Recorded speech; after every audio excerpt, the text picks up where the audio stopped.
திருநெல்வேலி மாநகராட்சியின் மேயராக தேர்ந்தெடுக்கப்பட்ட கிட்டு என்ற ராமகிருஷ்ணன் பதவியேற்றிருக்கிறார். அந்த காட்சிகளை தற்பொழுது காணலாம்.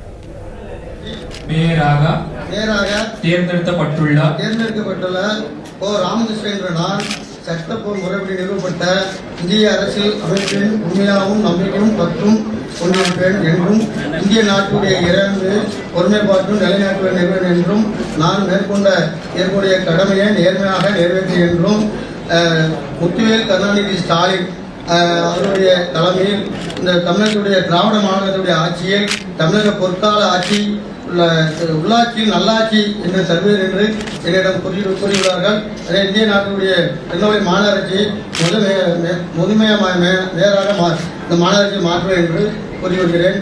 மேற்படி தமிழகத்துடைய முதலமைச்சர் அண்ணன் தளபதியார் அவரும் எங்களை வழிநடத்தும் சின்னவர் அவருடைய விளையாட்டுத்துறை அமைச்சர் அவரின் தலைமையிலும் மேற்படி என்னுடைய தாயாரும் மரகதம்மாவும் என்னுடைய பாளையங்கோட்டை சட்டமன்ற உறுப்பினர் அப்துல் வஹாப் அவருடைய தலைமையிலும்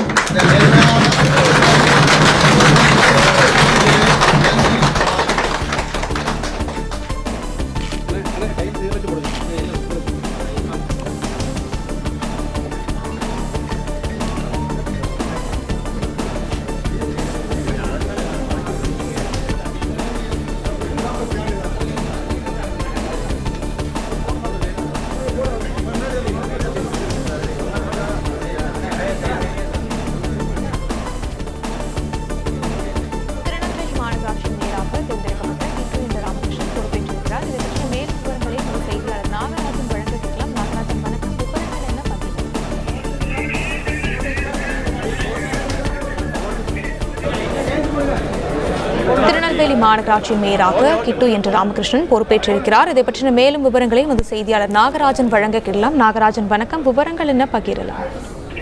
நெல்லை மாநகராட்சியின் 7வது மேயராக இன்று தேர்ந்தெடுக்கப்பட்டிருக்கிறார். புதிய மேயராக பதவியேற்றிருக்கிறார் கிட்டு என்ற ராமகிருஷ்ணன். இவர் இந்த மாநகராட்சியின் 55 வார்டுகளில் 25வது வார்டு கவுன்சிலராக இருந்தவர். அதாவது திமுக சார்பில் போட்டியிட்டு கவுன்சிலராக இருந்தவர். இன்று அதாவது சமீபத்தில் அவர் ஆகஸ்ட் 5ஆம் தேதி இதற்காக தேர்தல் நடைபெற்றது. அதாவது அதற்கு முன்னதாக தனது பதவியை மேயர் சரவணன் ராஜினாமா செய்திருந்தார். அதன் அடிப்படையில் அதற்காக தேர்தல் நடத்தப்பட்டது. தேர்தலில் போட்டியின்றி இவர் தேர்ந்தெடுக்கப்படுவார் என்று எதிர்பார்த்த நிலையில் கிட்டு என்ற ராமகிருஷ்ணனுக்கு எதிராக மற்றொரு வேட்பாளர் பவுல்ராஜும் போட்டியிட்டார். அவர் 23 வாக்குகள் பெற்ற நிலையில் கிட்டு என்ற ராமகிருஷ்ணன் 30 வாக்குகள் பெற்று வெற்றி பெற்றார். இதன் அடிப்படையில் இன்று பதவியேற்பு விழா நடைபெறும் என்று அறிவிக்கப்பட்டிருந்தது. அதன் அடிப்படையில் இன்று மாநகராட்சி ஆணையாளர் சுகபுத்ரா அவர் புதிய மேயரான கிட்டு என்ற ராமகிருஷ்ணனுக்கு பதவி பிரமாணம் செய்து வைத்தார். அதனைத் தொடர்ந்து தற்பொழுது செங்கோலும் வழங்கினார். இதற்கு முன்னதாக இந்த நிகழ்விற்கு வரும்போது மேயராக தேர்ந்தெடுக்கப்பட்டுள்ள கிட்டு என்ற ராமகிருஷ்ணன் எப்போதுமே அவரது வார்டில் இயல்பாகவே சைக்கிள் ஓட்டி சுற்றி மக்கள் குறைகளை கேட்பது வழக்கம். அந்த அடிப்படையில் அதே போலவே இன்று மாநகராட்சியாக மேயராக தேர்ந்தெடுக்கப்பட நிலையில் இன்று காலை வீட்டிலிருந்து சைக்கிளிலேயே புறப்பட்டு வந்தார். வரும் வழியில் இருக்கக்கூடிய கோயில்களில் அவர் பூஜை செய்து சிறப்பு பூஜை செய்து வணங்கி வந்தார். விவரங்களை வழங்கியமைக்கு நன்றி நாகராஜன்.